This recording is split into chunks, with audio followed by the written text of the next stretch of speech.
Assalamualaikum warahmatullahi wabarakatuh.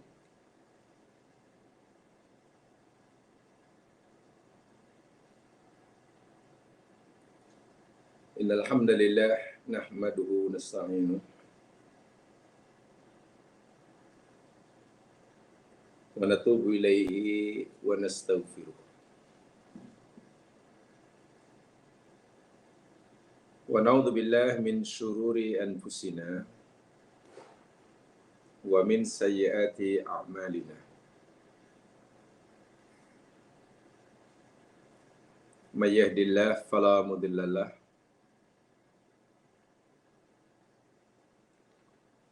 wa may yudlil fala hadiya lahu.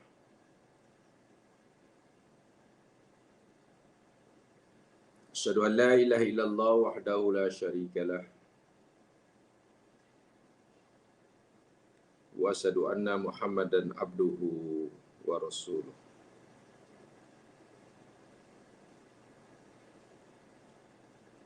Allahumma salli ala Muhammad wa ala ali Muhammad. Assalamu alayka ya Rasulullah. Assalamu alayka ya Nabi Allah.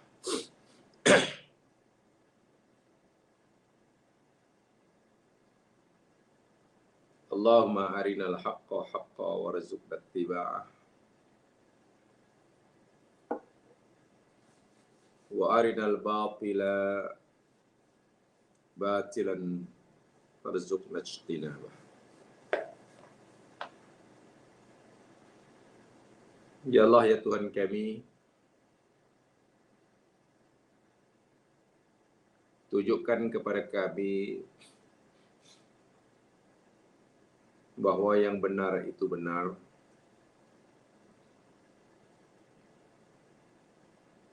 dan beri kami kemampuan untuk mengikutinya.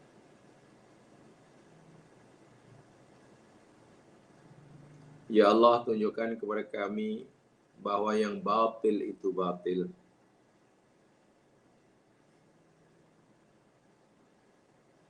dan berikan kami kemampuan untuk menjauhinya. Amin ya rabbal alamin.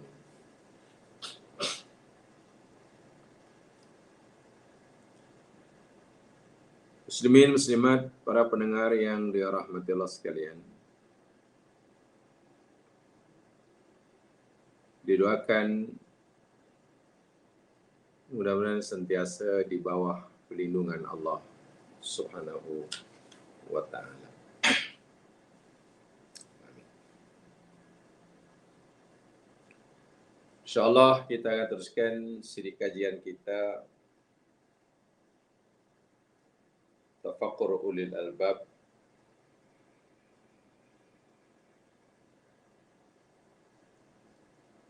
dan saya masih bercadang untuk menambahkan penjelasan yang telah kita pelajari sama kaitan dengan ayat yang ke-20 muka surat 22,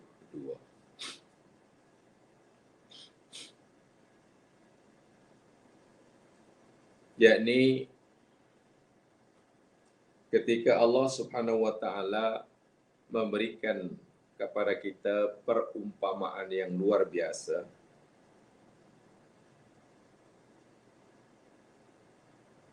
perumpamaan orang-orang yang menjadikan selain Allah sebagai wali, pelindung, Tuhan yang disembah, peraturan yang dipatuhinya.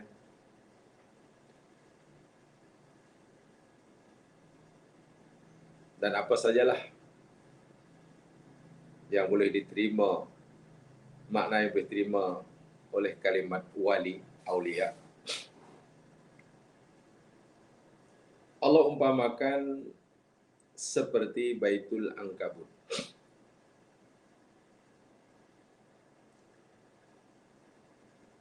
Dalam kajian kita yang lalu, Dan saya ingin menambahkan hari ini, perumpamaan orang yang, ini ada satu aspek ya, karena ya ini maknanya luas, boleh dilihat daripada pelbagai aspeknya. Bisa lihat daripada kita kaji daripada aspek perumpamaan orang yang menjadikan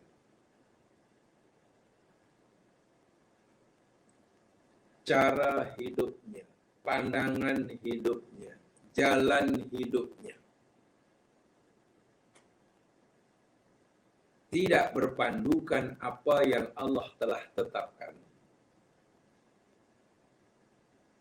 dalam mengurus rumah tangga,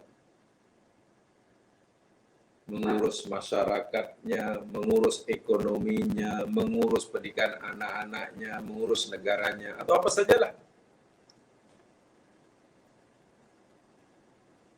Mereka memilih untuk tidak mengurusnya berdasarkan peraturan yang Allah telah tetapkan.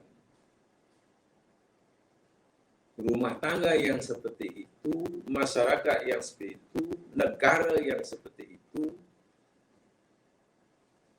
Allah umpamakan macam Baitul Ankabut.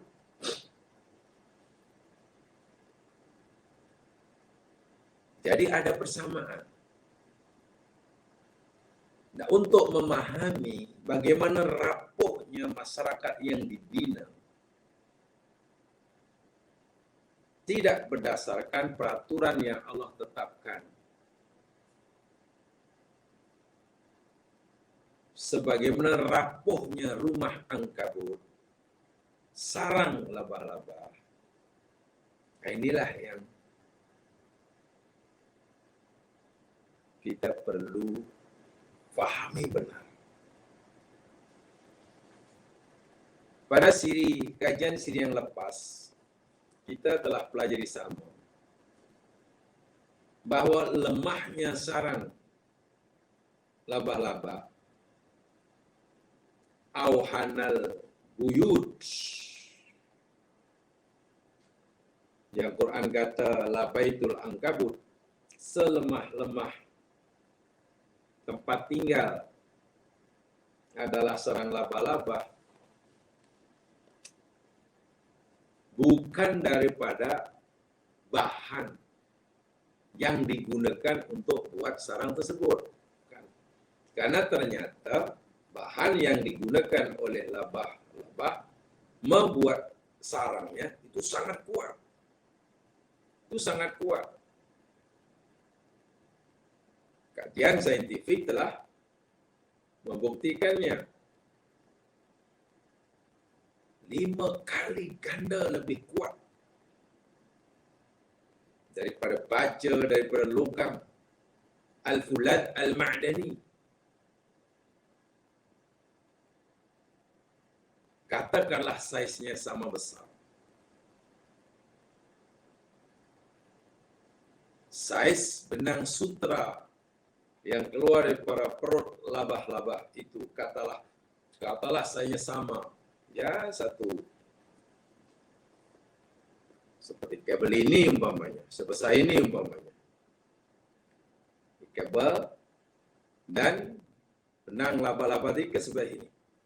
Maka kekuatan sutra laba-laba itu 5 kali ganda daripada kabel ini. Walaupun kabel ini mungkin dibuat daripada logam. Jika begitu realiti dia dan secara saintifik, kenapa Allah nyatakan sarang laba-laba tempat tinggal yang paling rapuh? Nah, tentulah kerapuhannya dari aspek lain, yakni daripada keadaan. Kehidupan dalam sarang laba-laba ini sangat-sangat rapuh. Hancur, kacau bilau. Sehingga masyarakat, rumah tangga, masyarakat, negara yang dibina tidak dengan peraturan yang Allah tetapkan, masyarakat yang hancur. Tidak ada kesejahteraan, tidak ada keselamatan, tidak ada kenyamanan. Yang ada hanya kekerasan, kezaliman. Siapa yang kuat itulah yang menang. Membunuh sesama sendiri, perkara yang wajar.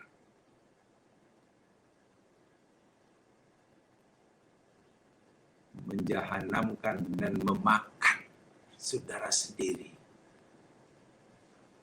Itu sesuatu yang dihalalkan. Ya contoh katalah kita ambil komponen yang paling terkecil, unsur terkecil dalam negara, yakni rumah tangga. Kita telah pelajari sama. Rumah tangga yang harmonis, bila yang si kecil disayangi, yang besar dimuliakan.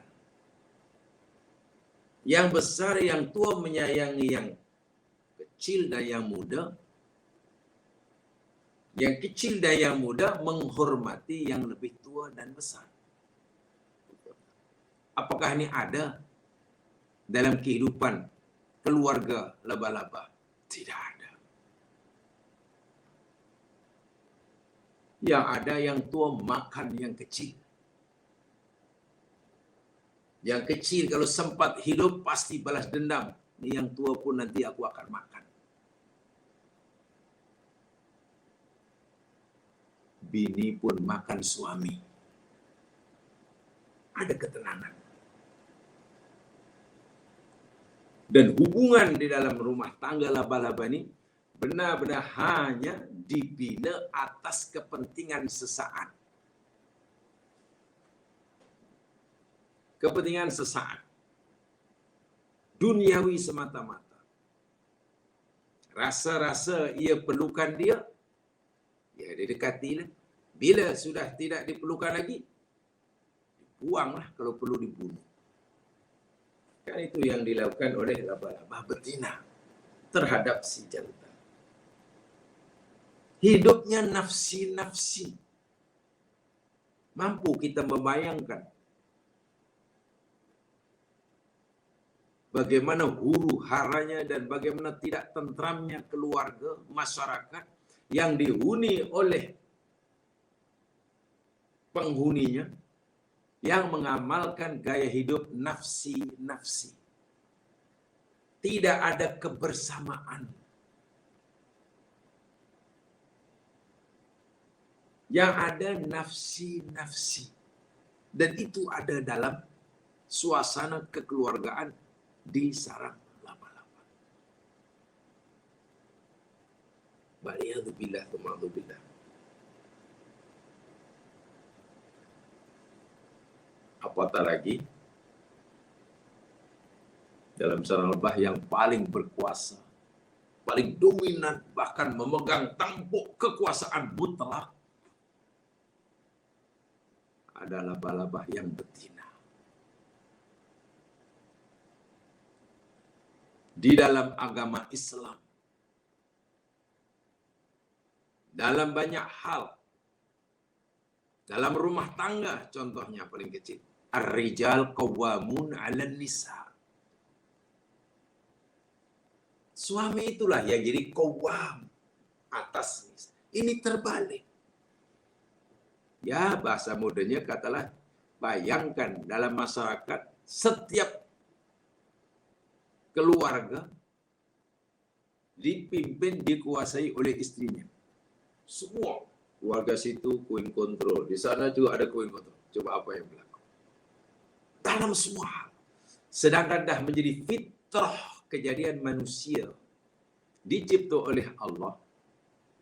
Manusia lelaki, jenis lelaki itu qawwamun 'alan nisa. Ini dibalik.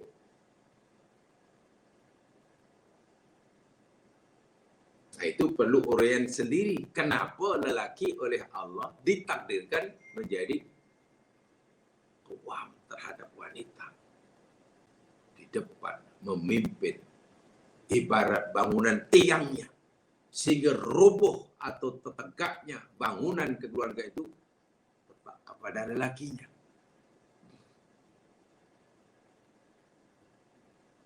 Itu perlu diberi. Ini bukan bermakna minta maaf, jangan disalahartikan. Ini tidak bermakna kaum laki ini first class, kaum perempuan second class. Bukan.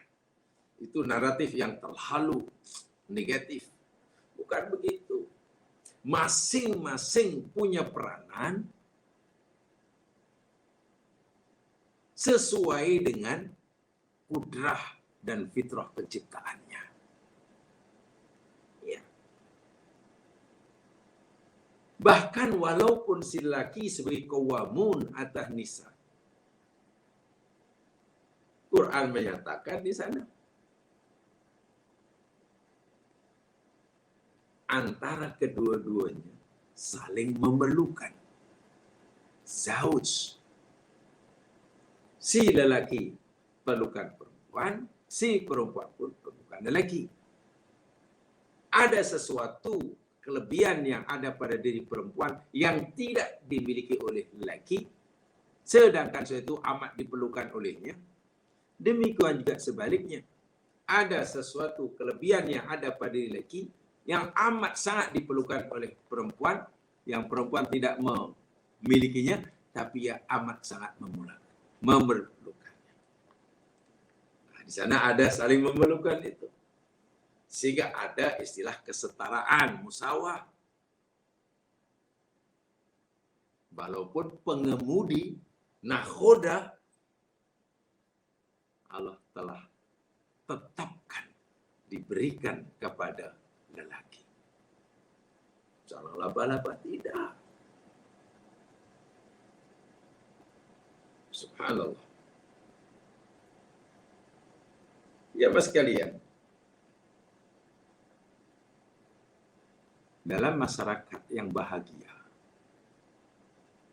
bila ada orang datang ke rumah kita, katakanlah, ada orang datang ke rumah kita, kewajiban tuan rumah kan meraihkan tetamunya. Betul? Meraihkan tetamunya.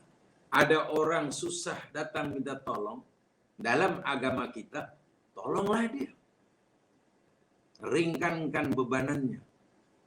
Rawat yang sakitnya. Beri makan yang laparnya. Beri pakaian yang sedang kesejukan. Beri payung pada mereka yang kepanasan dan kehujanan.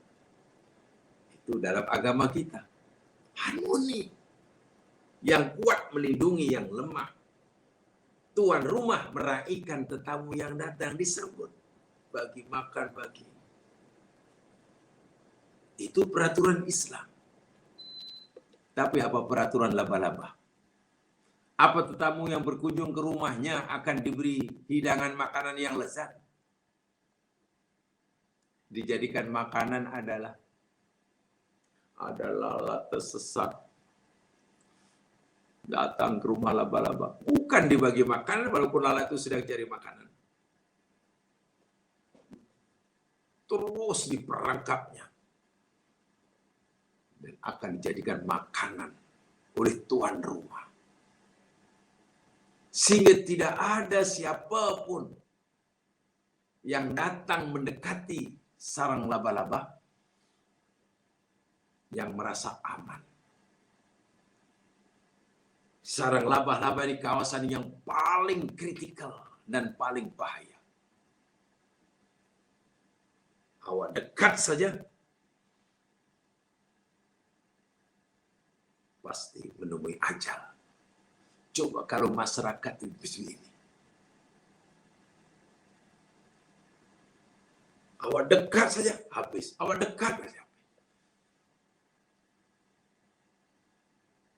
Kalaulah masyarakat dibina atas dasar seperti itu, apa yang berlaku?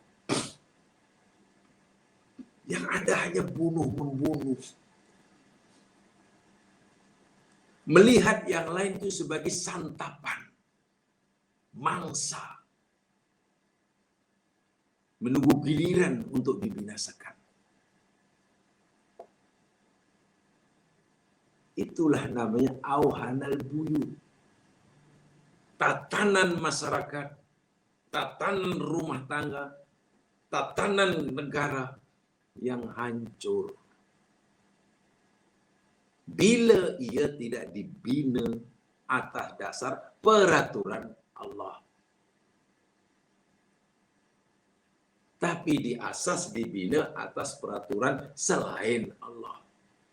Ya, selain Allah tu boleh jadi ideologi yang macam-macam. Kehendak nafsu dan lain sebagainya, nafsu serakah, nafsu tamak, nafsu halupa. Dan itu semuanya menyalahi peraturan Allah Subhanahu wa taala. Tetamu yang sudah dihormati, Islam kata, "Man kana yu'minu billahi wal yawmil akhir, falyukrim dhaifa." Siapa saja beriman pada Allah dan hari akhirat, dalam memuliakan tetamunya. Ada tetamu datang ke sarang laba-laba, bukan dijamu, dijadikan jamuan. Maka yu'minu billahi wal yawmil akhir fayuhsin ila jari. Siapa yang beriman pada Allah dan hari akhirat, hendaklah berbaik-baik dengan jirannya. Itu hadis sahih, itu Bukhari Muslim. Ada jiran laba-laba yang berdekat berjiran, tolong menolong, bantu membantu, bersama. Tidak ada. Jadi benar-benar Allah memberikan, menjadikan salah satu contoh bentuk suasana rumah tangga atau masyarakat atau negara yang huru hara, yang hancur. Itu contoh yang sangat-sangat nyata. Sangat-sangat. Sepatutnya antara satu individu dan ini saling menjaga, saling melindungi, saling bantu-membantu, saling meringankan bebanan yang lain. Tapi ini saling memangsanya. Dan itu yang ditunjukkan oleh laba-laba. Dalam masa tidak boleh ada kezaliman.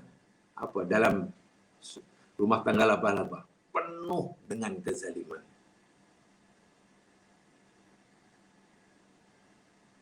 Dalam rumah tangga perlu ada ta'awun, tolong menolong. Apa ada dalam selabah tolong menolong? Tengok.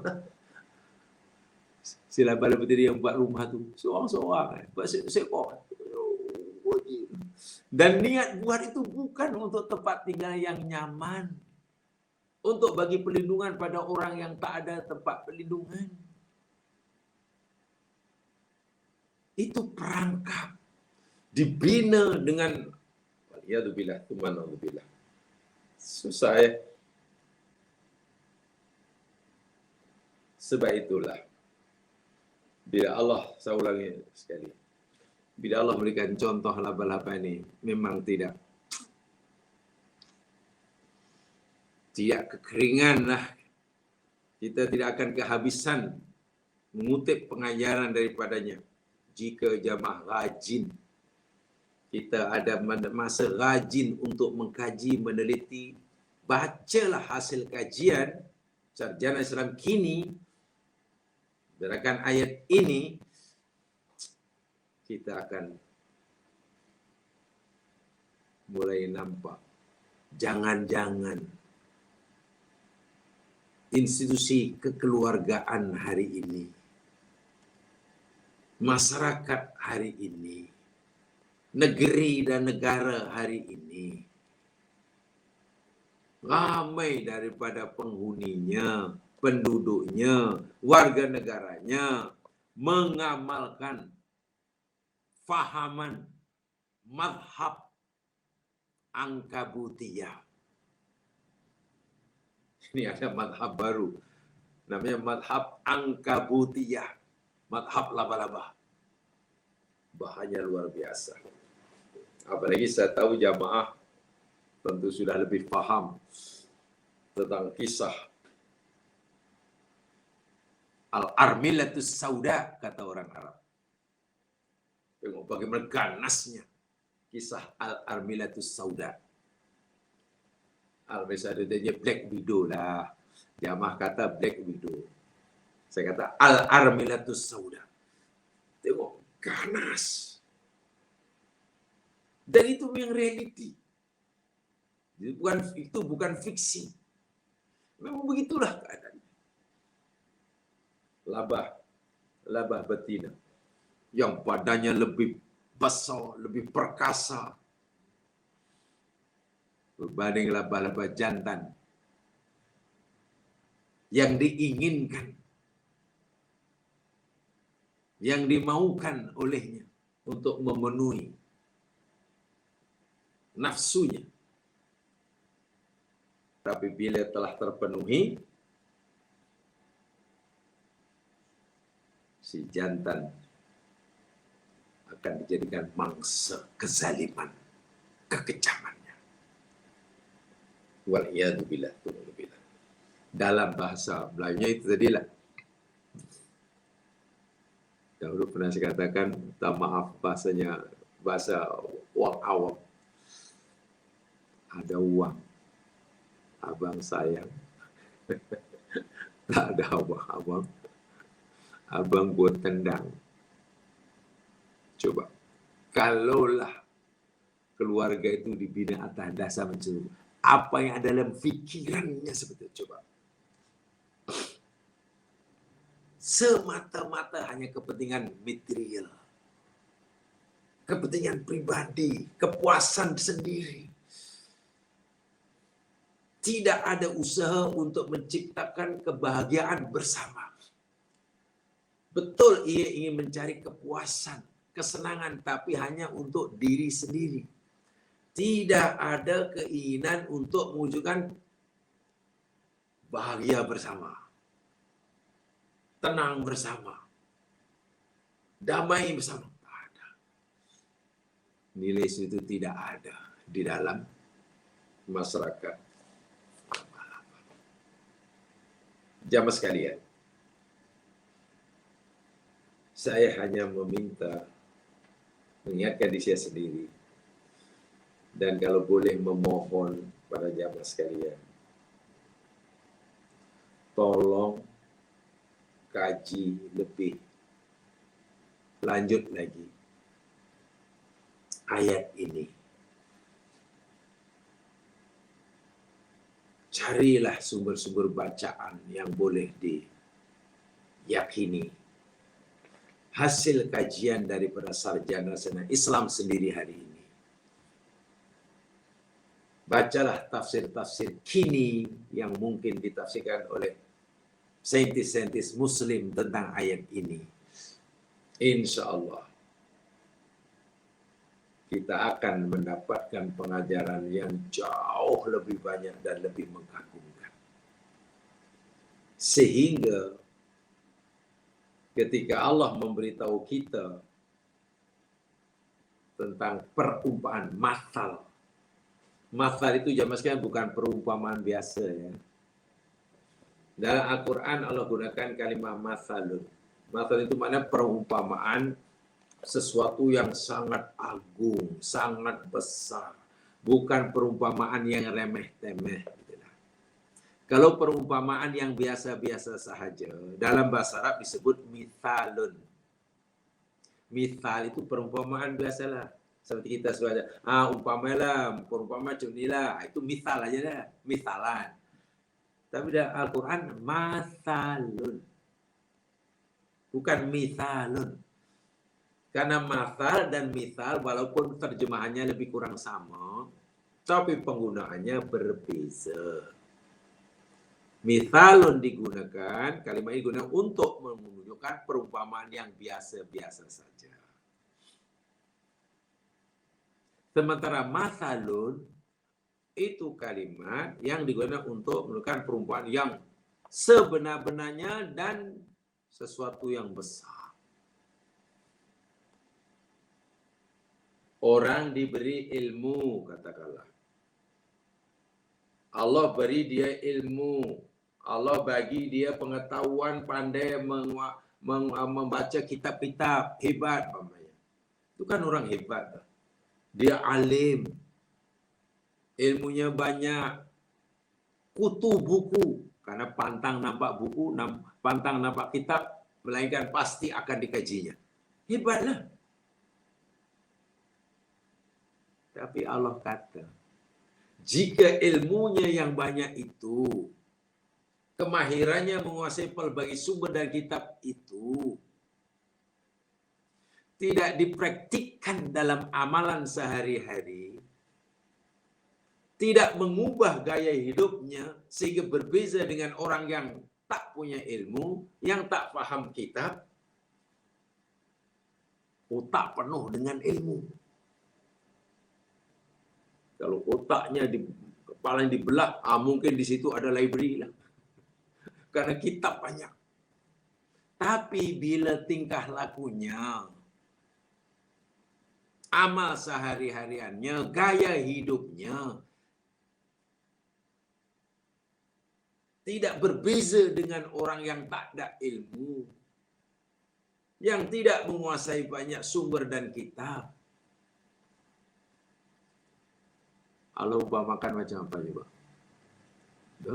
Kalau kita itu umpamanya tak tahulah macam apa. Tapi Allah umpamakan macam keldai, macam khimar yang disuruh mengangkut kitab-kitab yang tebal-tebal,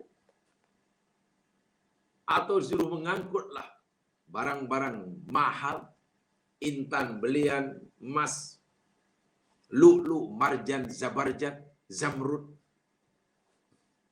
Dia tak rasa apa-apa. Dia tidak merasa bertuah. Walaupun di belakangnya ada kitab yang banyak, ada intan, ada belian. Ya namanya keldai.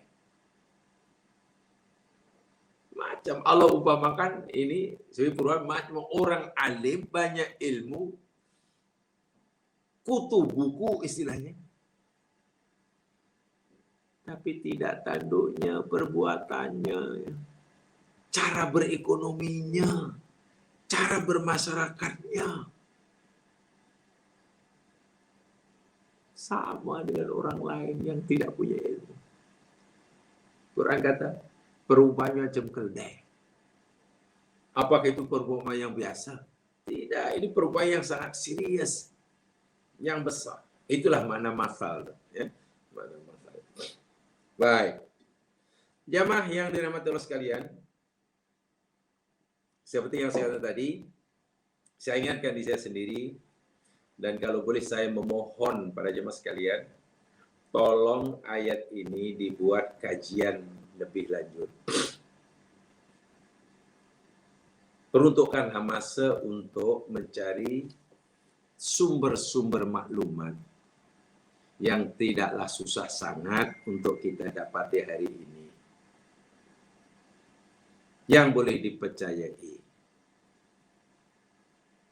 kaitan dengan ayat ini, termasuklah daripada sarjana muslim. Insya Allah kita akan dapat maklumat yang jauh lebih banyak dari apa yang kita jangkakan. Baik, sekarang kita akan teruskan bacaan ayatnya. Lihat ayat yang ke-21, muka surat 23.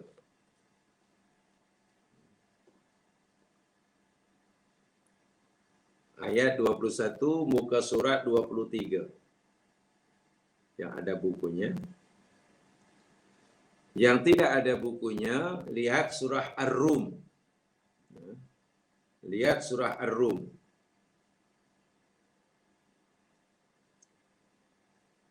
Bermula daripada ayat yang ke-20.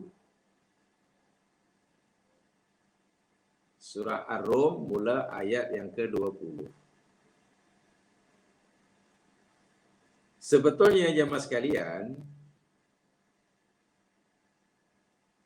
di dalam surah Ar-Rum ayat ke-20, nanti kita akan tunjukkan semuanya ya, dan ruhannya. Allah memberitahu kita, menunjukkan pada kita sebagian tanda-tanda kebesarannya. Tanda keagungannya, tanda kebesarannya, tanda kemuliaannya, tanda kebijaksanaannya, tanda kesempurnaan, segalanya lah. Allah tunjukkan, beritahu pada kita dalam surah Ar-Rum. Sehingga jika kita ingin benar-benar dapat mengerti, memahami, mengetahui, sekaligus merasakan. Ini yang pentingnya, sekaligus dapat merasakan betapa besarnya kuasa Allah, betapa sempurnanya kebijaksanaannya, betapa luas keadilannya, betapa sempurna ciptaannya, dan segala-galanya lah yang Allah Maha Sempurna ini. Allah suruh kita kaji ayat-ayat kauniyah yang Allah sebutkan dalam surah Ar-Rum.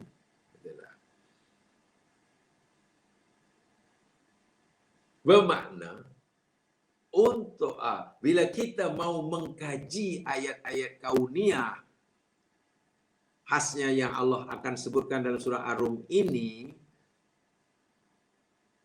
kita akan dapat mengetahui, memahami, meyakini, dan yang lebih penting daripada itu, merasai. Dapat merasakan. Kita bukan hanya sekadar meyakini Allah Maha Besar, tapi kita dapat merasakan kebesaran Allah dalam diri kita ini. Hati kita merasakannya. Kita bukan sekadar meyakini Allah Maha Adil, tapi kita dapat merasakan keadilannya. Itu penting.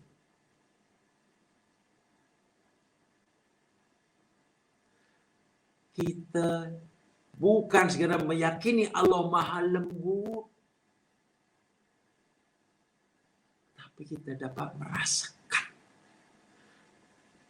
Nah, bila kita sudah dapat merasakan, inilah yang saya katakan kepada ulul albab itu, untuk memahami kebesaran Allah, keadilan Allah, keagungan Allah, gunakanlah ini yang di sini nih, at-tafakkur. Gunakan di sini untuk tafakkur. Objeknya benda-benda yang nampak. Bila kita sudah menemukannya dengan hasil tafakkur tadi, berfikir rasional ini, lalu kita serahkan hasilnya itu kepada hati, pada akal yang ada di fungsi hati itu, untuk merenungkannya, untuk merasakannya. Sehingga kerja antara apa yang ada dalam otak kita tafakur, itu sejalan, selari, berjalan secara simultan, simultaneous dengan tadakur kita. Bila sudah menyatu, nah itulah namanya ulul albab yang kita dah pelajari pada ayat-ayat sebelum. Ini ayatnya ada. Bahan untuk kita mendapatkan tafakur ulul albab itu. Bergabungnya kekuatan berfikir rasional dengan kekuatan berfikir emosional, tafakur dan tadakur, ayatnya ada dalam surah Ar-Rum. Bukan satu, tapi 7 ayat dalam surah Ar-Rum ini. Mari kita baca ayatnya. Saya tunjukkan dahulu. Yang pertama ayat 20.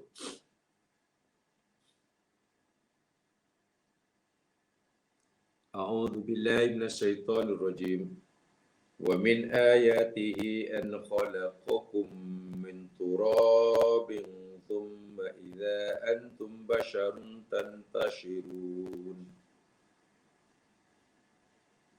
Dan sebagian daripada tanda-tanda kekuasaan Allah itu adalah bahwasanya Ia telah ciptakan kamu daripada turab.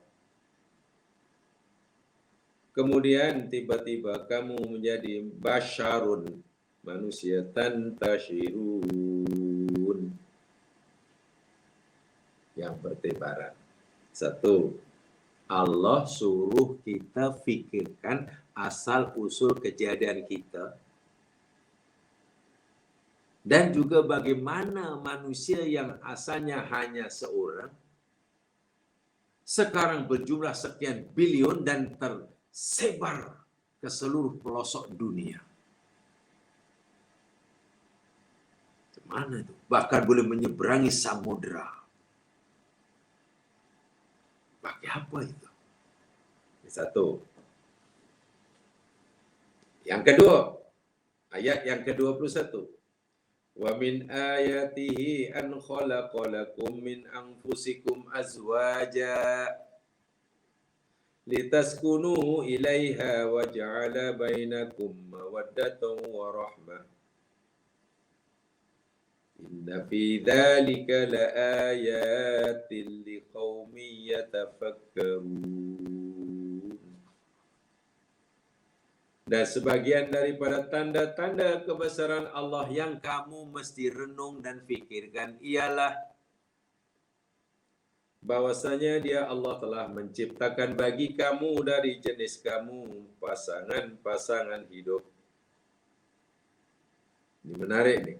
Allah ciptakan pasangan kita jadi jenis kita sendiri. Min anfusikum. Dari diri kita. Apa maknanya? Kenapa Allah ciptakan pasangan kita? Allah ciptakan perempuan pasangan lelaki, lelaki pasangan perempuan. Litaskunu ilaiha. Supaya kamu mendapatkan sakinah kepadanya. Allah Akbar. Lalu apa sarana untuk mendapatkan sakinah itu? Wa ja'ala bainakum mawaddatan wa rahmah. Dan Dia telah jadikan di antara kamu mawaddah dan rahmah. Sesungguhnya pada yang sediman itu sungguh tanda-tanda kebesaran Allah bagi kaum yang mau berfikir. Untuk memahami kekuasaan Allah, kita selalu berfikir. Dan untuk merasakannya, kita suruh tadzakur. Orang yang sudah dapat meyakini, memahami kuasa Allah dan merasakannya, itulah ulul albab. Orang yang dah yakin dan mengetahui keadilan Allah dan dapat merasakan keadilan Allah dalam hidupnya, itu ulul albab. Ayat yang ketiga, ayat 22. Wa min ayatihi manamukum bil-laili wan-nahar wabtigha'ukum min fadlih inna fi dzalika laayatin liqaumin yasma'un. Dan sebagian daripada tanda-tanda kebesaran Allah yang kita disuruh merenungkan dan memikirkannya, yakni masa tidur kamu pada malam hari, wan nahar, dan siang. Allah bagi kita masa untuk tidur malam hari. Tiba masa kita tidur. Dan tidur itu tanda kuasa Allah untuk kita. Apa? Kenapa tidur itu Allah jadikan tanda kekuasaannya begitu? Di mana kuasa Allah? Lalu apa manfaatnya? Ini yang Allah suruh kita kaji. Jadi dalam badan kita ini memang sudah ada jam-jam tidur, sudah ada jam rehat, jam jaga bila, jam tidur bila. Dipanggil apa itu? Biological clock kan. Biological clock dalam diri kita ini sudah ada. Jam sekian orang itu sudah. Bukan permintaan kita. Yang hari ini baru diketahui. Quran sudah beritahu. Ini ayatnya. Dan Allah juga jadikan siang supaya kamu dapat mencari ibtigha'u, masa untuk kamu mencari min fadli, dari kurnianya. Terang benderang. Masa yang Allah peruntukkan kepada kita untuk mencari rezekinya. Sesungguhnya pada yang semua itu sungguh ayat-ayat bagi kaum yang mau mendengar. Ingat, mendengar di sini bukan maknanya idrakus saut. Dahulu pernah kita pelajari sama. Kalimat sami'a dalam Quran ada 4 makna, 4 peringkat. Ayat yang kelima. Yang kelima, yakni ayat ke-24. Wa min ayatihi yurikumul barq khawfan wa tama'a wa yunazzilu minas sama'i ma'a fayuhyi bihil arda ba'da mautiha inna fi dzalika laayatin liqaumin yaqilun. Dan sebagian dari tanda-tanda Allah yang Allah suruh kita fikirkan dan renungkan ialah Allah telah memperlihatkan kepada kita kilat sebagai tanda nak turun hujan. Bila lama kemarau, lalu tiba-tiba ada mendung dan ada kilat. Ya, dengan ada kilat itu boleh menimbulkan rasa takut kena sambur di petir. Wa tama'an, tapi juga ada harapan karena tak lama lagi bila kilat ada, maknanya turun hujan lah. Tengok. Kilat. Sambar menyambar, sambung menyambung. Takut ada, tapi harapan juga ada. Karena lama dah tak turun hujan. Lalu dia menurunkan dan dia turunkan dari langit air. Lalu ia hidupkan dengan sebab air hujan itu akan bumi. Selepas kematiannya, sesungguhnya sebenarnya itu sungguh tanda-tanda kebesaran bagi kaum yang mau berakal.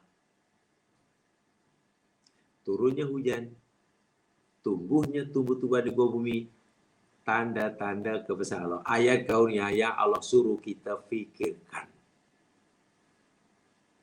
Yang keenam, ayat 25. Wa min ayatihi an taqumas samaa'u wal ardu bi amrih thumma idza da'akum da'watan minal ardi idza antum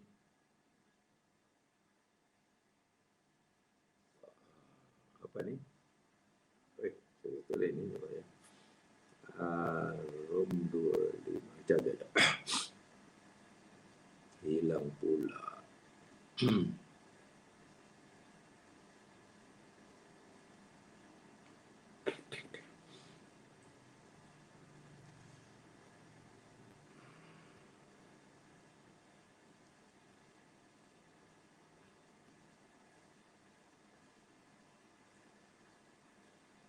Baik.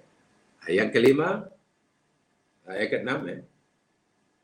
Wa min ayatihi an taquma as-samaa'u wal ardu bi amrihi thumma idza da'akum da'watan minal ardi idza antum takhrujun.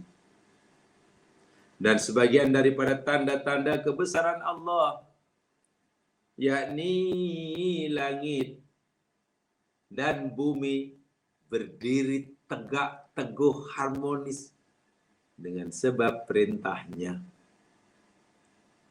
Alam semesta yang diisi, ruang angkasa diisi oleh pelbagai planet dan galaksi, saiznya tidak sama, jaraknya tidak sama, kelajuan bergerak tidak sama, sentiasa menjaga dan tidak ada pelanggaran sama sekali. Semua teratur dan harmonis, yaitu tanda kuasa Allah. Bagaimana ia berlaku, Allah suruh kita fikirkan. Kemudian nanti apabila Allah telah memanggil kamu sekali panggilan, semua mati, lalu Allah panggil untuk dihidupkan, sekali panggil aja. Idza antum takhrujun. Tiba-tiba kamu semua akan keluar dari perut bumi, hidup semula. Allahu Akbar. Tanda kuasa Allah juga. Ayat yang terakhir yang ketujuh. Ayat 46. Ayat yang ke-46. Wa min ayatihi ayyursilar riyaha mubashiratin wa liyudhiqakum min rahmatihi wa litajriyal fulku bi amrihi wa litabtagu min fadlihi la'allakum tashkurun. Dan sebagian daripada tanda-tanda kebesaran Allah, yakni Allah mengutuskan angin dengan membawa kabar gembira. Nah, ini Allah suruh pikan angin. Di mana kuasa Allah dengan terjadinya angin? Seberapa besar kuasa Allah sehingga berlaku angin? Dan seberapa besar dan sempurna nikmat Allah dengan adanya angin? Ini ayat yang Allah suruh kita fikirkan. Supaya kita dapat merasakan kebesarannya. Dan supaya kita dapat mengetahui, mengakui, merasakan betapa sempurnanya nikmat yang Ia berikan pada kita. Fikirkan itu angin. Dan karena Allah hendak merasakan kepada kamu sebagian dari rahmat-Nya. Dan dengan sebab angin itu supaya kapal dan bahtera berlayar di atas lautan. Di lautan dengan perintah-Nya. Dengan adanya kapal yang boleh berlayar di lautan karena ada tiupan angin. Walitabtagu min fadli. Supaya kamu dapat mencari kurnia-Nya. Allahu Akbar. Dapat rezeki. Berlayarnya kapal di laut. Walaupun kapal itu ribuan tan, tapi tidak tenggelam di atas air yang seperti ini. Kuasa Allah yang luar biasa. Dan saya yakin si banyak jamaah sudah tahu itu tentang itu undang-undang hukum formula Archimedes yang sudah dipelajari dahulu. Walaupun itu mungkin baru sedikit sebagiannya lah. Seberapa banyak rezeki yang Allah sediakan buat kita dengan terciptanya lautan, dengan berlayarnya kapal yang Allah kehendaki tidak tenggelam. Semua itu rezeki bagi kita yang Allah anugerahkan. Apa tujuannya? Wala'allakum tashkurun. Supaya kamu bersyukur. Ya sekalian, saya ulangi. Di dalam surah Ar-Rum ada 7 ayat ini. Ada 7 ayat. Yang Allah mulakan dengan dan sebagian dari tanda-tandanya dan sebagian daripada tanda kebesarannya. Bila Allah kata 7 benda, 7 ayat dalam surah yang memulakan dengan wamin ayat ini, maknanya Allah suruh fikirkan. Bukan untuk ditonton atau ditengok. Berdiri di atas lautan, oh cantik ya. Indah sungguh lautan ini, sangat indah. Berbondong-bondong pergi ke tempat itu untuk menikmati, menyaksikan keindahan alam ketika matahari sedang terbenam, ketika matahari seakan telah tenggelam masuk ke dalam lautan dalam. Tidak salah menikmati keindahan alam karena ciptaan Allah memang indah. Ya, ciptaan Allah memang indah dan sempurna. Tak ada cacat celah. Boleh. Allah memang jamal. Allah itu indah. Keindahan.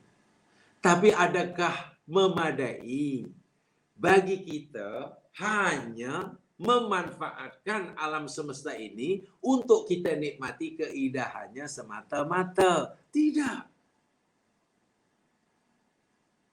Karena Allah bukan hanya suruh kita menyaksikan keindahannya, jamalnya. Tapi Allah juga suruh kita untuk kita dapat mengerti, mengetahui, menyaksikan jalalnya, keagungannya.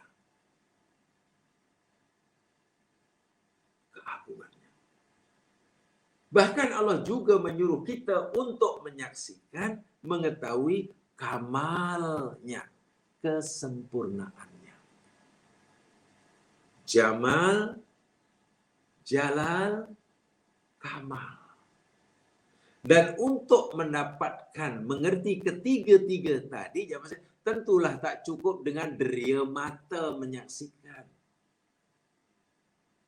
Minta maaf, kalau kita hanya menyaksikan keindahan alam ciptaan Allah, dan memang ia indah,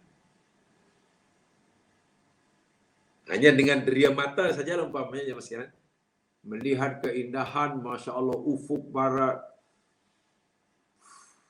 susah nak terkata, ketika matahari terbenam, indah. Kalaulah kita hanya ingin menyaksikan jamal ciptaan Allah dengan deria mata saja, insya Allah, kemampuan kita melihat, mengetahui keindahan itu hanya bersifat sementara. Apa maksudnya? Ialah kali pertama, petang itu saja kita berdiri tepi laut, tengok matahari terbenam, cantik. Maklum kali pertama. Coba buat hari-hari di situ selama 2,5 tahun, tengok. Lama-lama macam semalam, malam cantik. Lama-lama biasa. Lama-lama biasa. Benda yang tempoh hari membuat kita terkagum-kagum, karena kita sudah melihatnya selama 1 tahun, 2 tahun berturut-turut, dah kurang rasa kagum. Macam mana sesuatu yang indah hari ini mengkagumkan, esok menjadi tidak mengkagumkan? Ya, karena kekaguman kita hanya berdasarkan maklumat mata. Yang disampaikan oleh mata, oleh saraf mata, kepada otak bagian belakang, otak kita baru pertama kali melihat, terkejut, cantik. Tapi kalau dah hari-hari dah biasa, ya tak terkejut. Akhirnya kita memandang, dah biasa. Kagum sungguh. Subhanallah, subhanallah, kagum. Sekali, coba lihat. Pandang itu pemandangan. 2,5 tahun berturut-turut. Lama-lama dah biasa dah. Saya dah lihat dah 2,5 tahun dah tak ini. Jadi awak macam tak kagum, dah biasa. Macam mana benda yang mengkagumkan? Allah yang jalal, yang punya sifat jalal, kamal dan jamal. Jamalnya, kamalnya, jalalnya hanya membuat kita tersentak, terkagum-kagum hanya beberapa jam sahaja, beberapa hari saja. Sedangkan jamal, kamal dan kamal ini harus kita kagumi, wajib kita rasakan sepanjang hayat kita.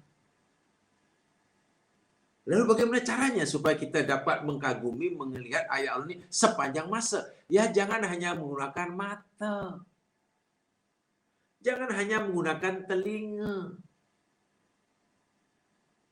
Karena maklumat yang disampaikan oleh deria kita, panca indera kepada otak ini, ya hanya membuat kita terkejut sesaat. Bila dah biasa, menjadi tak terkejut.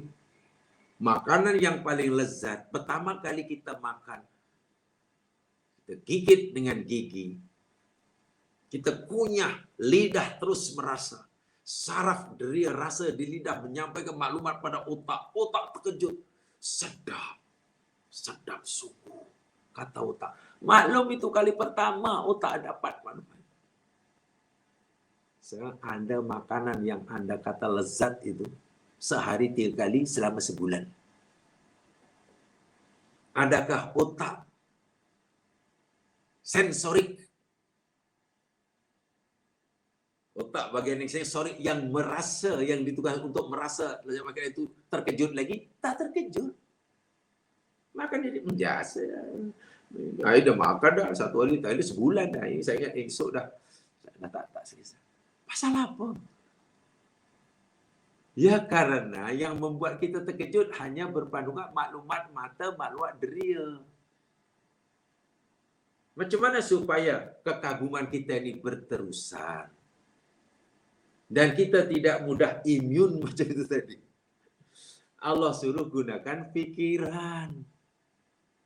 Akal pikiran kita.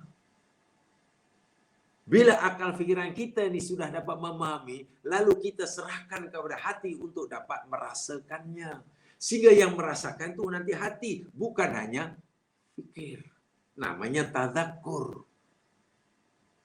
Nah, kerjasama antara tafakur dan tadzakur itu yang selalu saya sebutkan, yang sedang kita jadikan tajuk ini, itu namanya berfikir ulil albab. Jadi kekagumannya bukan sekali. Sepanjang hayat, setiap melihat matahari terbit terbenam pasti subhanallah. Rasa kagumnya sama aja antara tahun lepas dengan sekarang dengan tahun akan datang. Ya. Kekagumannya kepada pokok sama aja. Kembali apa saya nyatakannya Mas Kevin. Ini yang berlaku. Ini kita wajib mengakui. Kita mesti mengakui karena kita memang belum sampai ke tahap itu. Saya pernah bagi contoh kan. Jika sekiranya hari ini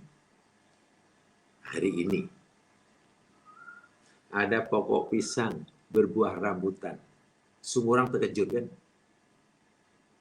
Terkejut, kagum, ketakutan, subhanallah, Allahu Akbar, Allahu Akbar.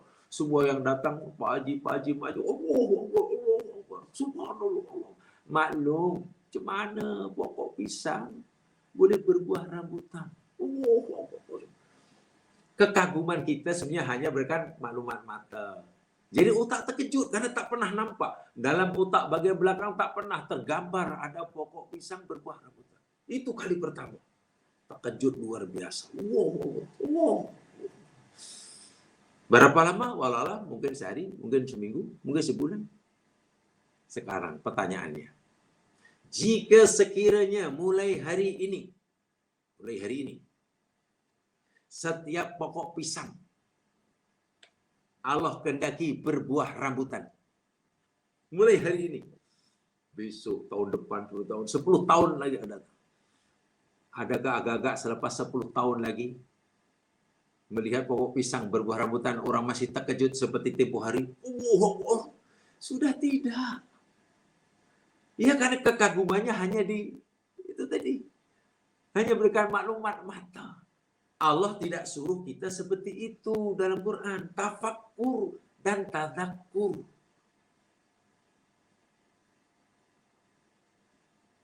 Jadi bukan hanya menggunakan deria. Deria memang penting. Sehingga walaupun kita melihatnya berkali-kali,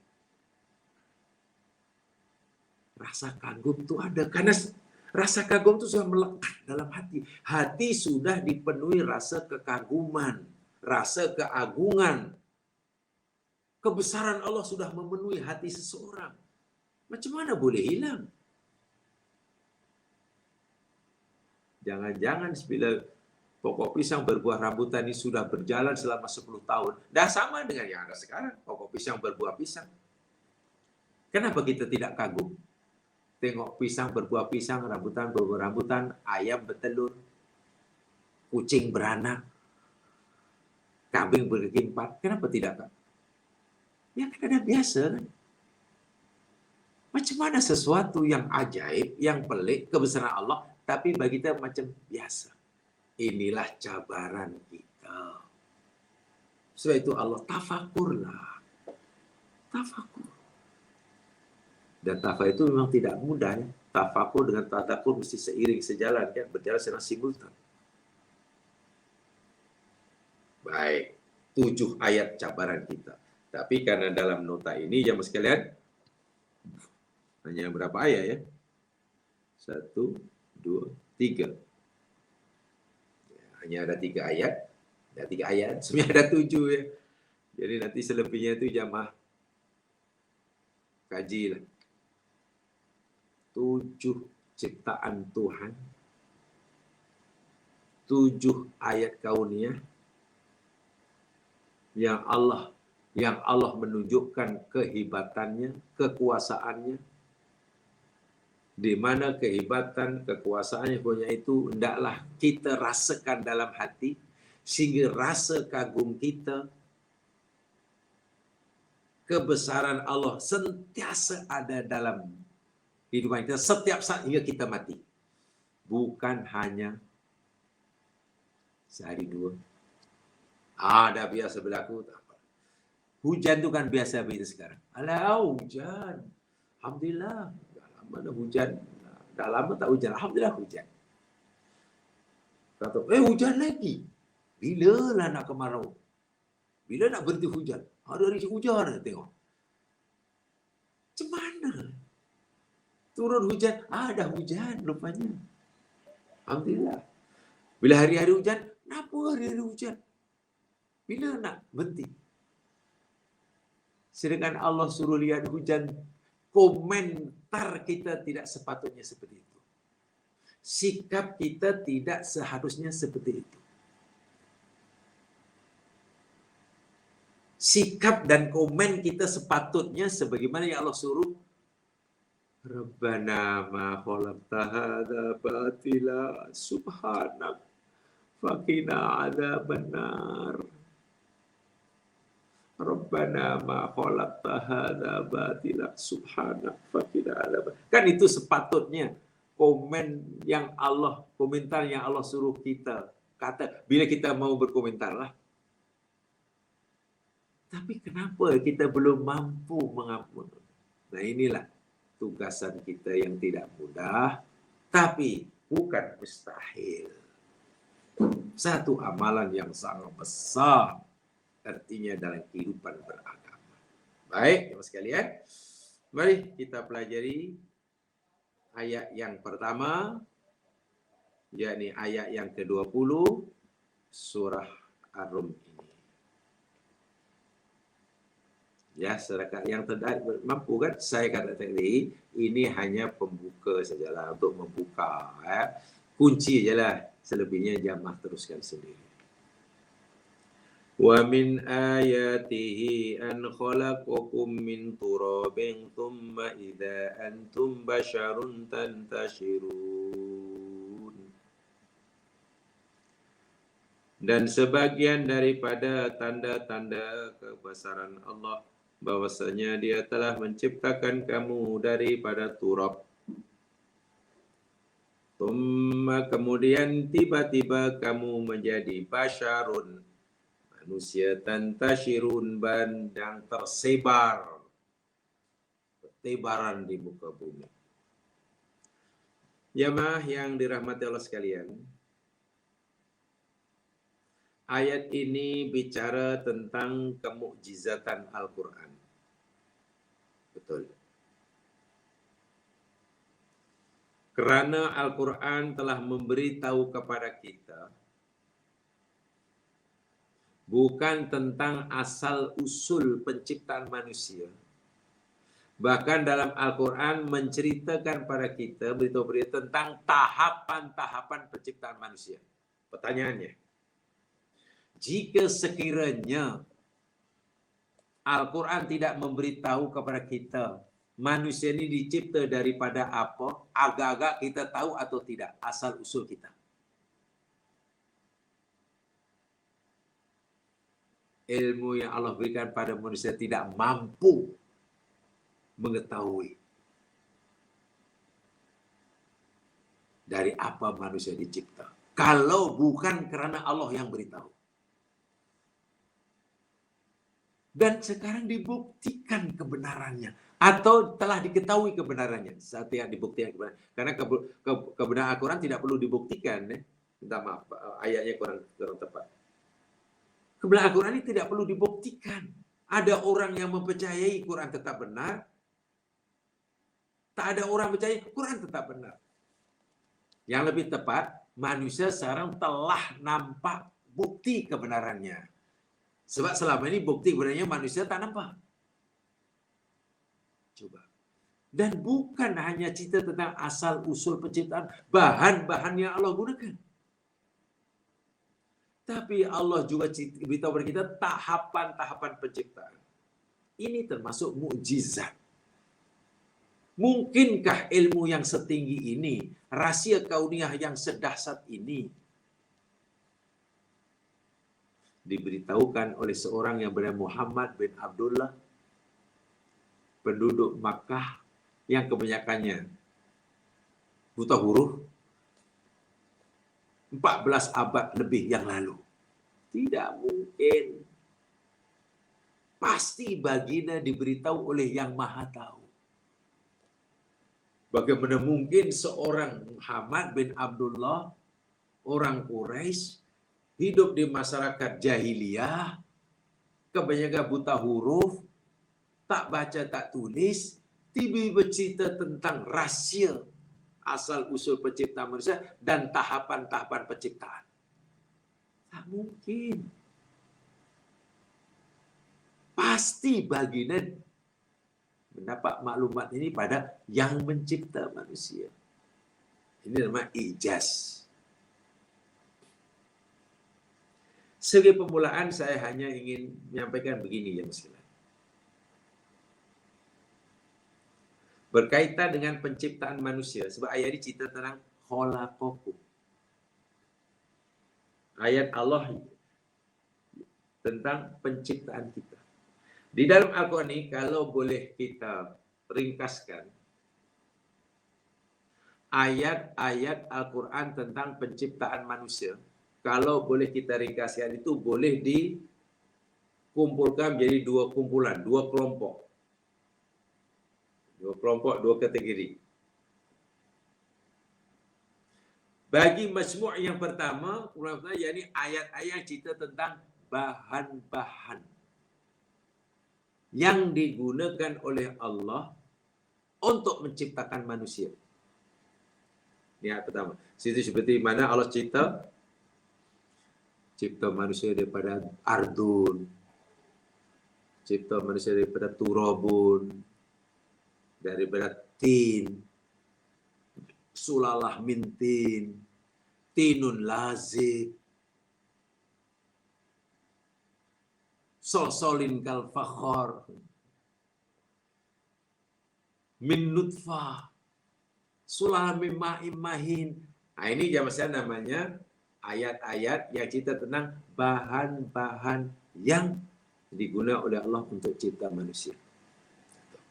Kelompok yang kedua, majmuah yang kedua, kumpulan yang kedua yakni ayat-ayat yang mencerita tentang tahapan penciptaan manusia. Tahapan, marhalah. Allah cipta, kami cipta kamu manusia daripada maniyun yumna. Maniyun yumna.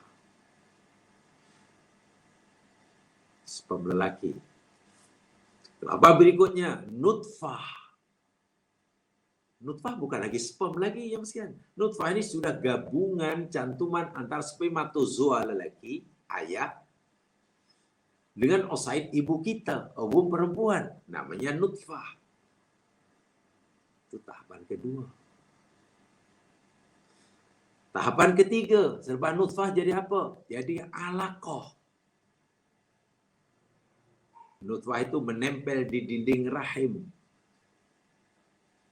Fasa ketika nutfah menempel di dinding rahim, itu namanya alaqah. Bahasanya alaqah. Alaqah itu begayut, menempel. Ya, walaupun mungkin dalam terjemahan di situ segumpal darah.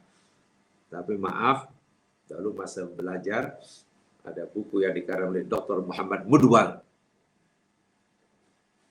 Buku wajib berkaitan dengan ini, dahulu yang diwajibkan untuk dibaca oleh pelajar, student, yakni buku berkaitan dengan embriologi. Embriologi dikarang oleh Dr. Muhammad Mudwal sama sini. Beliau tidak setuju karena menurut kajian beliau manusia ini tahapan embriologi tidak pernah berupa segumpal darah. Walaupun alaqah sering diterjemahkan segumpal darah, tapi menurut kajian beliau tak pernah melalui fase. Yang ada yakni nutfah itu menempel di rahim seperti mana yang disebut dalam hadis. Istilahnya alaqah.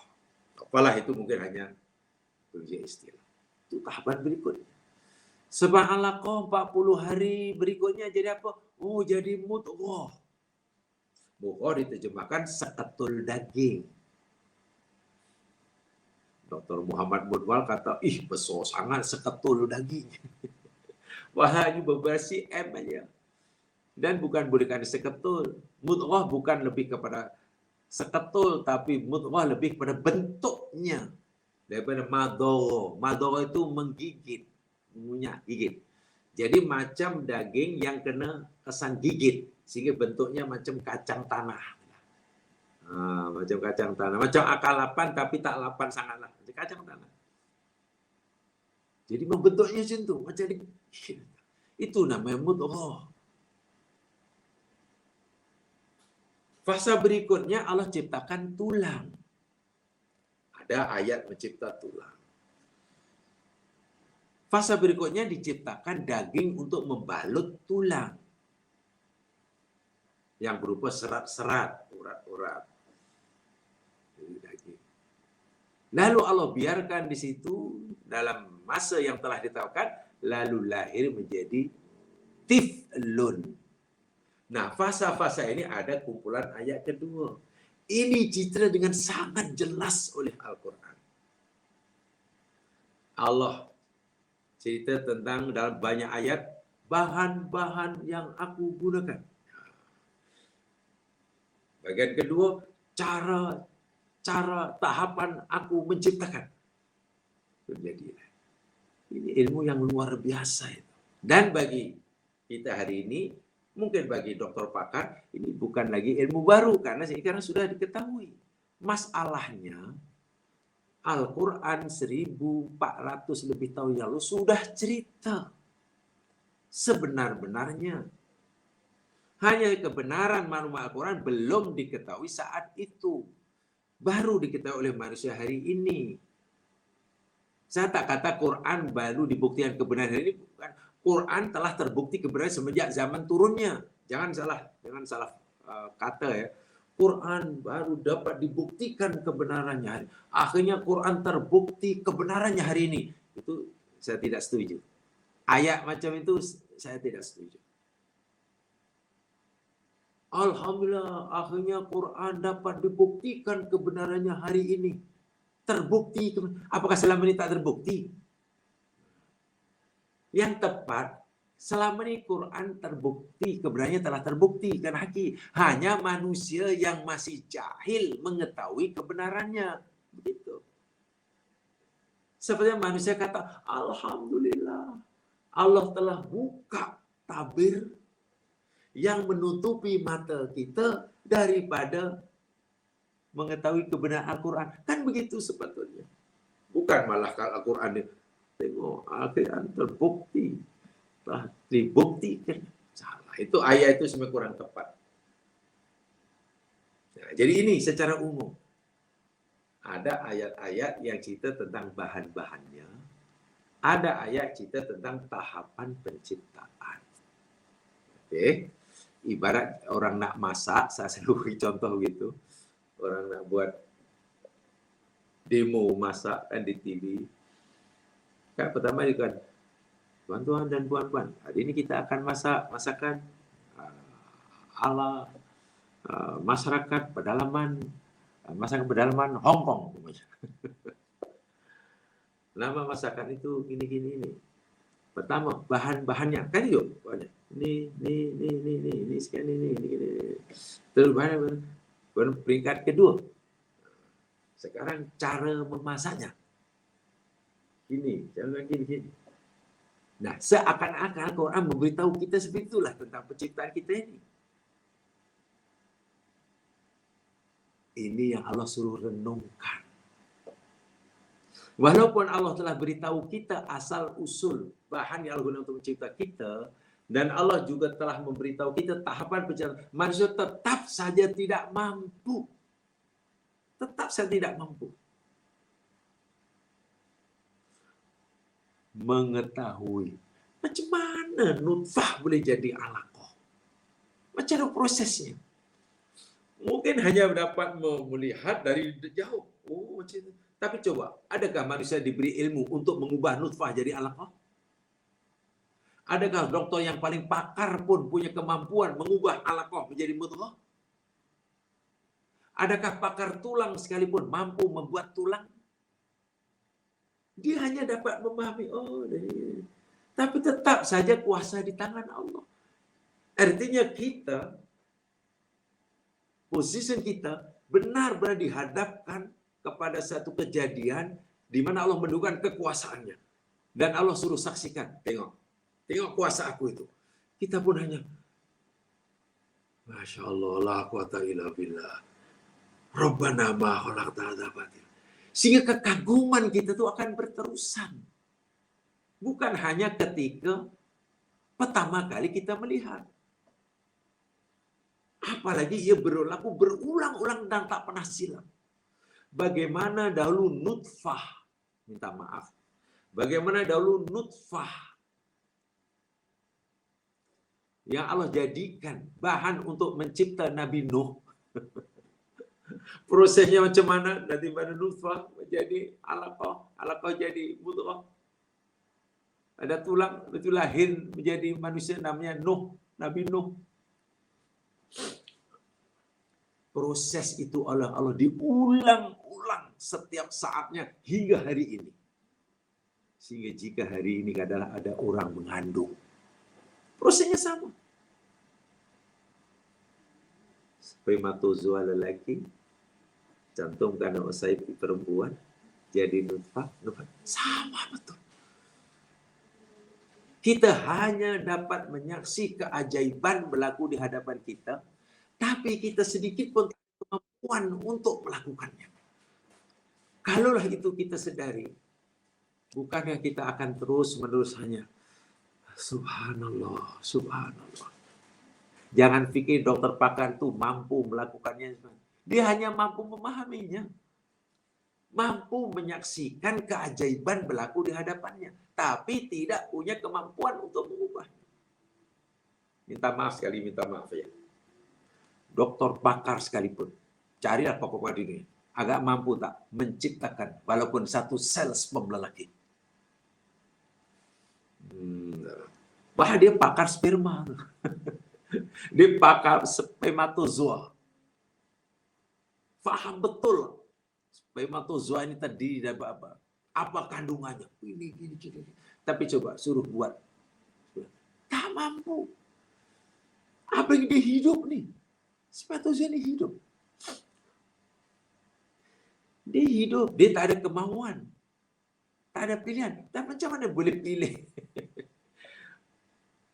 Benar-benar kita sedang ditayangkan di hadapan kita. Dipertontonkan di hadapan kita. Kekuasaan yang maha dahsyat setiap saatnya. Dan kita hanya mampu tapi tak mampu melakukannya. Kalau kita menyadari itu, rasa kagum kita yang dalam sini akan masuk dalam hati. Dan selamanya kita hanya kata, Rabbana ma khalaqta hadza batila. Kebesaran Allah itu sudah memenuhi jiwa kita. Sehingga bila kita mengucapkan Allahu Akbar, itu bukan Allahu Akbar di mulut sebenarnya. Itu Allahu Akbar yang terpancar daripada hati. Yang telah terpenuhi dengan rasa kebesaran Allah, tak mampu nak menampungnya, sehingga keluar ucapan Allahu Akbar. Kalaulah kita sudah seperti itu, pernah merasakan itu zaman sekarang, bersyukurlah. Itu tanda kita sudah ada sifat-sifat ulul albab. Tak kira lah Allahu Akbar itu disebut masa sekarang atau masa takbiratul ihram. Kalau masa itu lagi lah gemetar hatinya. Allahu Akbar. Dan Allahumma seperti yang kata tadi. Dan dia sedang berdiri menghadap Tuhan yang disebutkan Allahu Akbar. Tak tergetar macam mana menyebut solat. Rukuk gemetar. Sujud menangis. Mungkin nak membaca ayat pun tak jadi, mungkin hanya menangis. At-tahiyatul mubarakat. Mungkin tak. Dan pasti solatnya sangat khusyuk. Sangat khusyuk. Minta maaf bahasa yang diucapkan oleh guru saya dulu. Karena yang baca Allahu Akbar bukan mulut kita. bukan lidah kita. Setiap sel dalam tubuh kita mengucapkan Allahu Akbar. Setiap sel seakan-akan melafazkan Allahu Akbar serentak. Tak berpeluh-peluh badan. Inilah maklumat akhir yang perlu kita, yang kita nggak capai sebetulnya. Walaupun tidak mudah, tapi bukan mustahil. Sekalian. Nampaknya itu yang sebasa sampaikan sudah mau dimah. Kurang yang mau dimaafkan. Subhanakallahumma bihamdika asyhadu an la ilaha illa anta astaghfiruka wa atubu ilaik. Alhamdulillah syaitan wal asr salafi khus illa alladziina aamanu wa amilus shalihaat wa tawassaw bil haqq wa tawassaw bis sabr. Assalamualaikum warahmatullahi wabarakatuh.